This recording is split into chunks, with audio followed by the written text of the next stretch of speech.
करते रहेंगे और विभिन्न तरह के इवेंट्स एडमिनिस्ट्रेशन ऑफ इंदौर हमारी तरफ से हमारे पास में बचा है, तो उस एक महीने में एक ऐसा माहौल तो हम बना ही दें,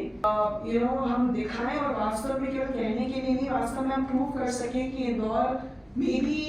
we especially the women folk मतलब they are so घर से बाहर निकल के अपने राइट्स को एक्सरसाइज कर रहे हैं। यहाँ हम सब पढ़े लिखे हैं, हम सब वेल एजुकेटेड फैमिलीज को बिलोंग करते हैं, एक अर्बन सिटी लाइफ में रहते हैं और अपनी बेसिक राइट्स को हम एक्सरसाइज नहीं कर रहे हैं। और यहाँ पर बैठे हर एक लोग अगर एक ये डिसीजन ले लिया बहुत ही अच्छे से कि इन कमिंग इलेक्शन मेरे साथ में अगर 50,000 लोग हैं तो 50,000 लोग वास्तव में जाके अपने वोट को कास्ट करेंगे।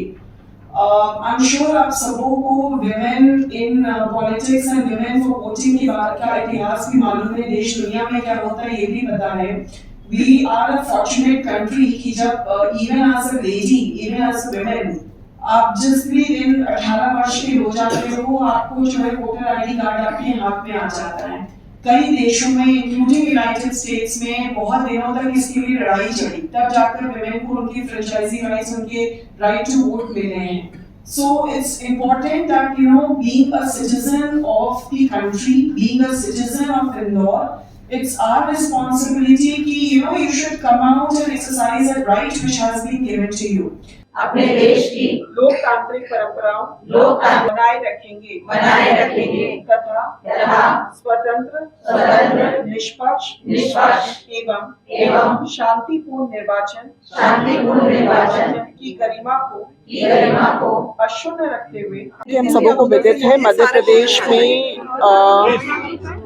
17 नवंबर को चुनाव होने जा रहा है और इन चुनावों में महिलाओं का जो मतदान प्रतिशत है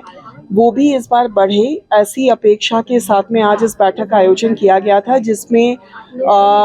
इंदौर शहर के विभिन्न एसोसिएशन और ग्रुप्स की जो हमारे लेडी रिप्रेजेंटेटिव्स हैं वो सभी यहाँ पर मौजूद थे। उनके साथ बैठकर विविध जो आइडियाज़ हैं किस तरह से हम इसको प्रमोट कर सकते हैं कि 17 को वास्तव में शहर में निवास करने वाली हर एक महिला जिसके पास वोटर आईडी कार्ड है वो वोट कर सके, उसके लिए बहुत सारे आइडियाज़ शेयर हुए और विभिन्न आयोजनों के माध्यम से विभिन्न फ्रंट्स पे काम करके इस पे हम लोग आगामी एक महीने में काम करके वील इंश्योर कि 17 नवंबर को अच्छी खासी जो हमारी लेडी टर्नआउट है वो हम इंश्योर कर सकें। देखिए, शैक्षणिक संस्थानों में आज यहाँ पर जैसे महिला जो हमारे महाविद्यालय और कॉलेज यूनिवर्सिटीज़ के लोग हैं वो लोग भी आए थे, उनके माध्यम से पॉइंट ये है कि जो हमारी गर्ल चाइल्ड हैं जो 18 ईयर्स एंड अबव हैं और स्कूल्स और कॉलेजेस में पढ़ रही हैं, उनके तक ये बात जाए because they are the young voters. So they are basically people जहाँ पे शहरी इलाके में एक तो आपका यंग वोटर्स की अपैथी देखने को मिलती है और दूसरा अपना जो हाई एंड क्लास रहता है उसकी अपैथी देखने को मिलती है। इन दोनों को केटर करने के लिए आज हम लोगों ने इनके सेक्शन के लोगों के साथ बैठक किया था। एंड आई एम श्योर कि with lot of awareness, with lot of reputation of the fact कि 17 को कुछ बहुत बड़ा महापर्व है और उसमें उनको पार्टिसिपेट करना है, I think this idea will go across.